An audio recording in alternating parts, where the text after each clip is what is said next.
Keeping a home and taking care of a family is a lot of work, and it's often thankless work, even if your family is really sweet and kind and likes you a lot. It's just impossible to thank a mother for all of the little things she does every day and every night, every moment of every day and every night. So it can feel thankless, and it's easy to wonder, um, does any of this really matter in the grand scheme of things?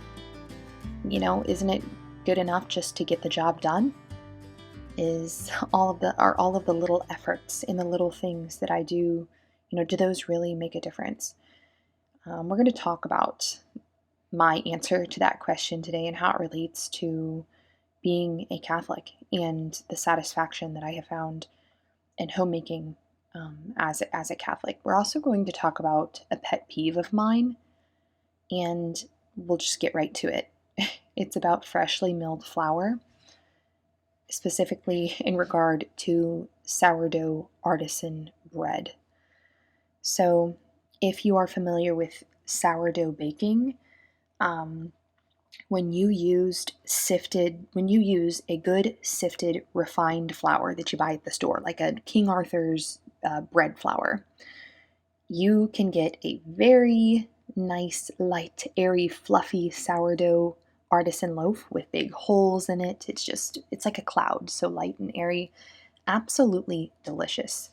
However, if you have mastered that and then tried using your same exact recipe and ratios and technique, but with freshly milled flour, you will know that the end result is quite different. It can turn out dense. It is you're just not going to get that big, round, light, airy, fluffy loaf that's exactly like the refined flour loaf. But that is the trade off for the health benefits of milling your grain fresh at home and using it right away, while the nutrients that are contained in the whole grain are still alive and active. Because once you mill your grain into flour, after 12, 24 hours, a lot of the nutrition content, it just really declines. So you want to use your freshly milled flour as soon as possible. But anyway, here's the pet peeve. I have been milling my own grain for over a year now and really working to perfect the 100% freshly milled sourdough loaf. Okay, hold that thought. What I am showing you is my latest thrift find. This is really sad news. One of my favorite thrift, it's actually like more of a curated antique place, is closing down. My mom and my daughter and I stopped by the other weekend, and it was almost empty. We couldn't believe it. I was so sad, but they were just trying to get rid of everything, and I got this German salt box and this little set for $25. The whole set. You guys, I've been looking for a German salt box for a while, and when you find one that's actually intact and not broken into a million pieces, it is over $100. So I couldn't believe I snagged that set for $25. That was, like probably the steal of the year for me. Maybe, I don't know. I have a lot of steals all the time because I'm addicted to thrifting. You all know that. Okay, so back to making freshly milled sourdough artisan bread. I've been really working to get this down and get the lightest, fluffiest loaf that I can manage. I've been working with my ratios, my hydration, and my starter, different types of grain. And of course, I have hit up the old search engines. I've hit up Google looking to see if any other sourdough bakers have mastered this. And this is the pet peeve. I will click on blog posts that say 100% freshly milled sourdough loaf. Here's the secret. And you know what their secret is? It's using half all-purpose flour. Okay, I don't know if they just need a math lesson, but that's not 100% freshly milled loaf.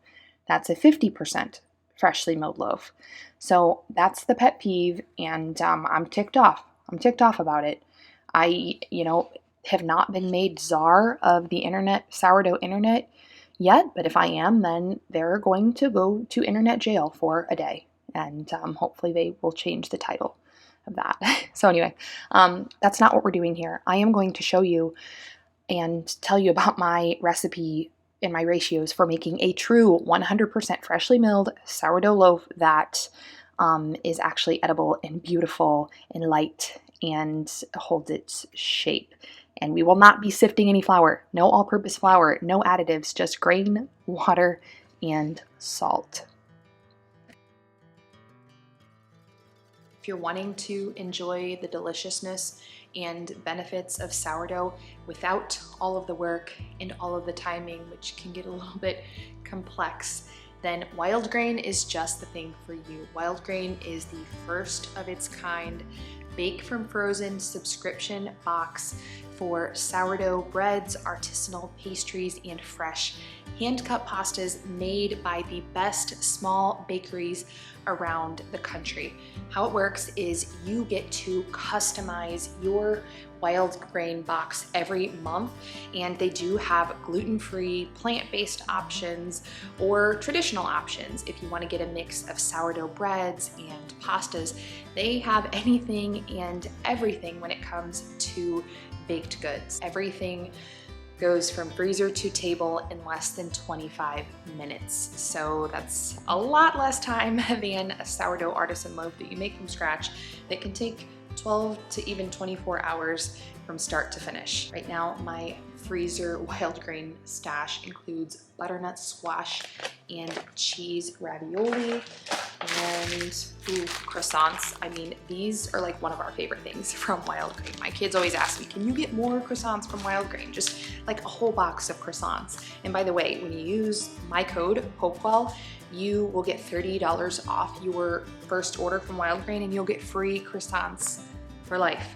So every box you get from wild grain, which you can skip or cancel orders if you don't want to get an order at any time, but every box that you get from wild grain, you'll get free croissants, and they're so good. Croissants are really labor intensive, by the way. And then sourdough harvest bread. So this sourdough loaf has apricots, figs, ginger, pecans, cranberries, the perfect fall loaf. I got a few really good fall things in this last box. The donuts, they were pumpkin spice donuts. They have apple cider and pumpkin spice donuts, and a harvest loaf, just delicious. I will put my link for wild grain below the video. Just tap the more button, and don't forget to use my code HOPEWELL so you get that $30 off and free croissants for life. Plus, with every box ordered, Wild Grain will donate 2 meals to a nonprofit of your choice for no extra cost.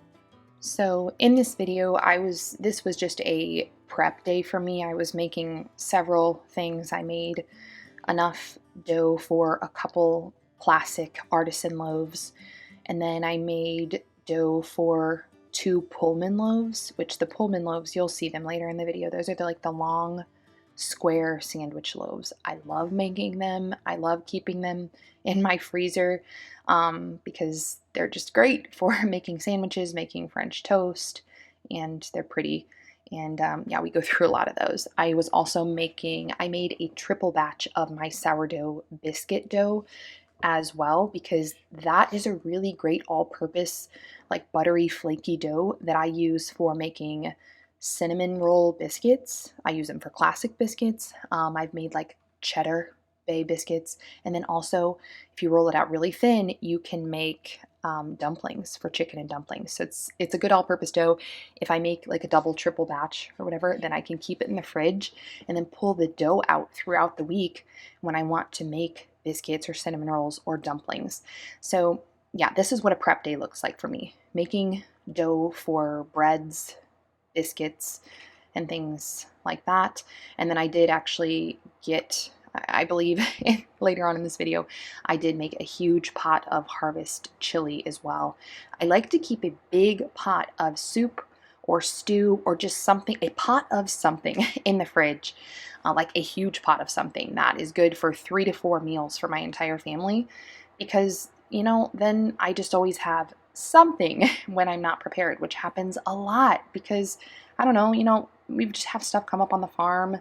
The kids have their stuff. Sometimes there's a fussy baby. And to be totally honest, you guys know I like to read and get lost in my thoughts. And sometimes I'm just outside like walking around or something and then realize, like, you know what? I forgot I have to feed my family again. It's crazy because it's every day. It's every day of my life, 3 times a day, that I have to feed them. And I forget sometimes. You think I'd not forget, but you do. And if you're mom, you know exactly what I'm talking about. So here I'm making this sourdough biscuit dough, and this is how I like to do my butter. Rather than use a fork to like cut it in, I grate it, and I have a rotary grater that works really well, or like a hand cheese grater works fine too. But it works great for making any type of like pastry or biscuit dough. And for everything that I am making, I am using 100% freshly milled flour. No all-purpose, no pre-sifted flour. Mainly because, why do I have the grain mill if I'm going to have to just do both? If I'm going to have to buy and keep all-purpose flour and then also mill the grain. I've tried that because in my internet searches when I've been trying to master this all freshly milled sourdough loaf thing, that's what everybody said, is just use half all purpose. So I tried that and it works. Your loaf is definitely lighter and airier, but then I actually found that I could not tolerate it as well. I've shared in the past, you can go back and watch some of my videos on gut health. I think if you just type in like Hopewell Heights gut health, Hopewell Heights postpartum, Hopewell Heights like healing my gut. I have a lot of stuff on this, you guys. And you can probably relate. Either you or someone has intolerance to grains or gluten or something of that nature. And that's for a few reasons. Number one, most of our grains are just heavily modified. There aren't many ancient or heritage grains on the market. You have to really go looking for those things. Number two, all of the agrochemicals like glyphosate that are applied to our crops. Makes them like not able to be tolerated by human beings. Very aggravating. And then number three, the refinement process. Even if it is organic, ancient, or heritage grain, if it's pre-milled and sifted and packaged up, and then you buy it on a grocery store shelf, you're getting a dead product. So you might be able to tolerate it better, let's just say, if it's organic einkorn flour, okay? You might have a better time with that than, an organic all-purpose. But if you truly have sensitivities, you probably still have some kind of reaction. And that's where the freshly milled flour comes in. That is all I can tolerate. I cannot do even a really high quality sifted, like all-purpose refined flour. Just can't do it. So then that wasn't cutting it for me to do the trick of adding half all-purpose flour to my sourdough. I'm like, well, now I can't eat it. It looks nice, but I can't eat it. So I was determined. I just kept playing with my recipe, and I do have my beginner's recipe and guide to making sourdough artisan bread on my blog, and that post is for using refined flour. But the process stays the same whether you use refined flour or freshly milled. What I have found is you just need to use a lot more freshly milled flour to get the perfect loaf, and the kind of grain you use really matters. So here I'm making a kitchen sink harvest chili. I started with some grass-fed, grass-finished, really good regenerative beef, some sausage from our hogs that we raise, and started browned that. And then I just went through my fridge and my produce baskets on my counter, grabbed a bunch of stuff, and I am dicing it all up, gonna throw it in the pot, add some herbs and spices and some bone broth, thicken it up a little bit with my secret thickening agent that I'll tell you about, and then I think I said add bone broth. Yeah, and then let it simmer, and I'm just going to call it chili. So there's no recipe here. I do this all the time, and this is how I come up with recipes on my blog, is I just make stuff, and then I ask my family if it was good, and if they say yes, then I make it again a bunch, and then I take pictures, and then it goes on my blog. So there you go. There's my secret to making up recipes, is I just see what food looks good to me and what sounds good, and then I make it. So this has sweet potatoes, beets. I love adding beets to stews and chilies. Just gives it a nice, bright, pretty color. And I really like colorful food. So yeah, sweet potatoes, beets, carrots, onions, peppers, garlic, celery. What else? I think that covers it. I do still have fresh herbs coming in from my garden too. So I was able to add some herbs, and I always have bone broth in the fridge and bone broth canned in my pantry. That's just a must. You gotta have bone broth, and that's easy to do when you purchase your meat in bulk. You know, or if you use like whole chickens, because anytime that you have bones or a carcass, don't throw that away. Always just put it in a pot, cover it with some water, some salt and pepper, some herbs if you want, simmer it down, strain it, and there's your bone broth. It doesn't need to be any more complicated than that. So I never let bones or a carcass go to waste. So as I was making this harvest chili, that's what we're going to call it, harvest chili, then I'm stretching and folding the dough that I had prepared earlier. So yeah, once again, this is just a typical prep day routine for me, and there are kids in and out. So I do edit my videos, so like I'm not going to just keep in every second of what transpires as I'm filming, because there are a lot of times when I do get pulled away because a child is hungry or hurt or crying or needs to go to the bathroom or just needs me. So this isn't quick. When I do a prep day, it's most of the day. It's a lot, but I'm always so glad when I do it. I try to do my prep day on the weekends. That way I'm set and I'm ready for the week. And yeah, I mean, what a difference it makes when I have food prepped for the week. So there were some of my herbs that I still have in the garden. You know, it's funny, I know that it's pumpkin spice season on the internet, and that all of my videos should really be about like pumpkins and pumpkin spice and all that.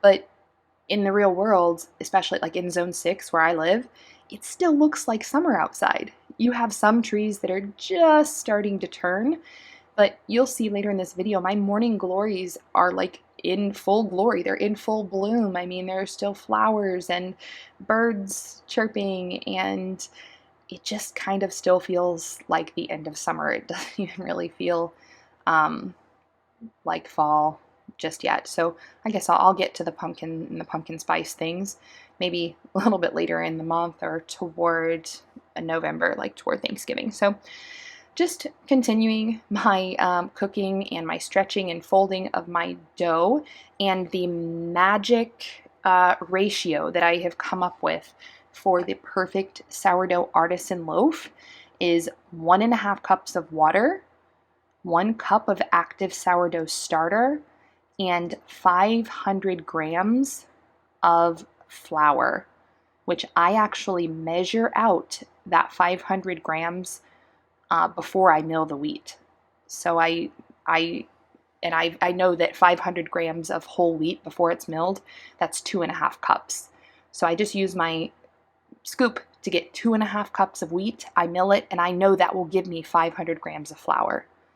And the best varieties of wheat that I have found to give me a loaf with a really good shape, it's a mixture of hard red and hard white.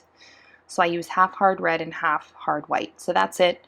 That's the secret. Nothing fancy. I will put that information in the description of this video. So what I'm adding to my chili right now is my secret thickening agent, which is sourdough starter, and then sour cream, like fermented sour cream. Because as I mentioned, I don't do well with just flour that's not fermented.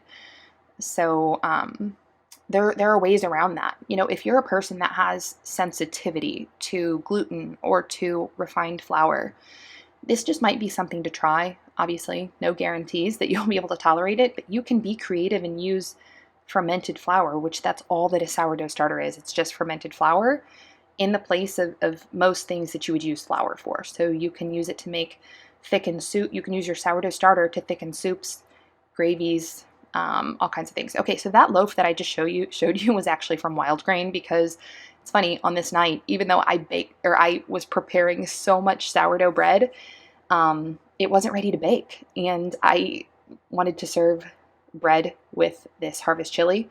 So wild grain it was, wild grain to the rescue on that night. So see how pretty that chili was? It's a keeper. My family, they said that they like regular chili better, but that's because, like, I don't know, I just think kids, given the choice of something loaded with vegetables and not loaded with vegetables, at least my kids will always pick the thing not loaded with vegetables. But I really like vegetables, so I actually liked it better than like a classic chili. And that's all that matters, is that the chef likes the food, right? No, I want my family to like it too, but it's healthier anyway. Okay, so this is later in the evening. I'm ending my night of prep here.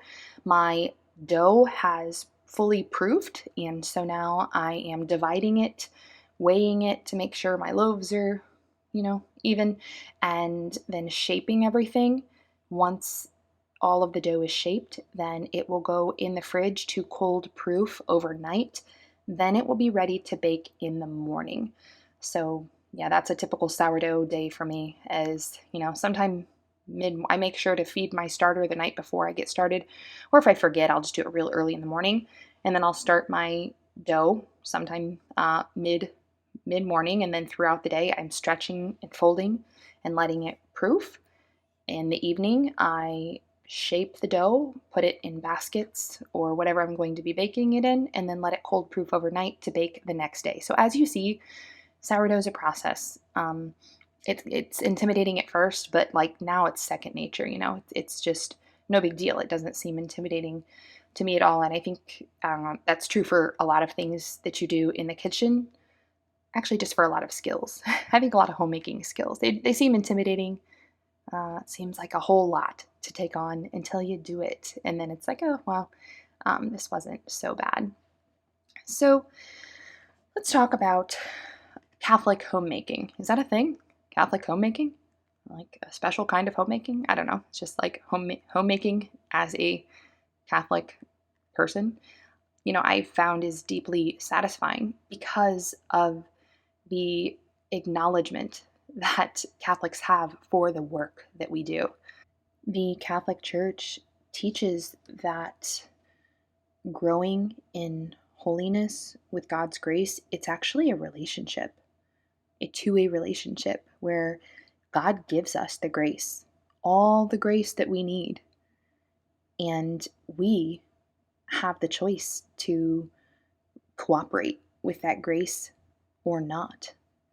And when we do cooperate with that grace, then we are sanctified and we are able to grow in holiness from God's grace. And, that just gives me, like I said, such satisfaction knowing that even the smallest works, the quiet, unseen works that are done in love in my home for others, for my family, for the poor. And when I say poor, I don't know if you guys know this, but there are 5 poor people that I care for. My husband and I, we care for these people. We provide every meal for them, their clothing, all of their expenses. And these people, actually, a few of them, if it weren't for us, they wouldn't make it. I mean, they truly wouldn't survive. And if you haven't figured out who I'm talking about our children. I think we forget sometimes when we hear the call to care for the poor, that the poorest people of all are children. Children are helpless without their parents. So, it's just satisfying knowing that these quiet and often unseen works, and yes, I do realize how ironic it is that I am saying unseen works as I am here on YouTube, showing you some of the work that I do in my home. But the reality is I share like one 20 to 30 minute video a week. And so since my weeks consist of a lot more than 20 or 30 minutes, then all of the rest of that time is pretty much unseen work. I spend a lot of time at home, don't go too many places, and as I started out in this video saying, it can be easy to think or to say to yourself, does any of this really matter? But just remembering that God sees all of our work, every detail, every movement, everything done in love really does matter, because when we do things in love, when we work in love, we are cooperating, fully with God's grace.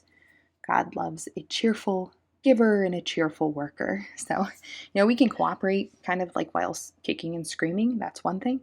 But when we do it in love and in gratitude, easier said than done. So when you have like fussy babies and a lot to do, right? But when we can do that, then we're fully cooperating in that relationship. And so I just think it's beautiful that the church acknowledges that it is a relationship. God's grace, our cooperation. So, God gets all the glory, but in his goodness, he wants to share with us. He didn't even need to create us. Like, he was fine on his own, but he wanted to create us and make us in his image and likeness. And he even wants to share glory with us in eternity. He wants to bring us to eternity to experience glory with him. So it's not a competition. And if you're married, you should know that, right? Like, marriage is a relationship. You shouldn't be competing with your spouse for love. It's kind of like a two-way street where you're in the relationship. You both love each other, not a competition. Nobody trying to steal the spotlight. Because you hear that sometimes where Christians say, well, God gets all the glory. You're trying to compete with God by saying that you participate in his plan and that you cooperate with grace. And that's just not it at all. It's just not how relationships work. They're not, good relationships, I should say, are not about competition. Okay, look at these loaves. Aren't they pretty? I know, they're not massive, poofy, open crumb sourdough artisan loaves that you get with all-purpose flour, but I think these are pretty darn good. I'm very happy with them. I can tolerate them. They're more than tolerate. I thrive on this kind of bread.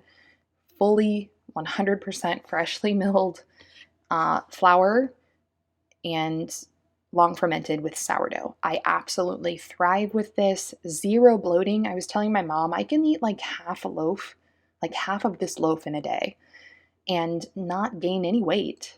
No bloating, and I feel great. It's so nourishing.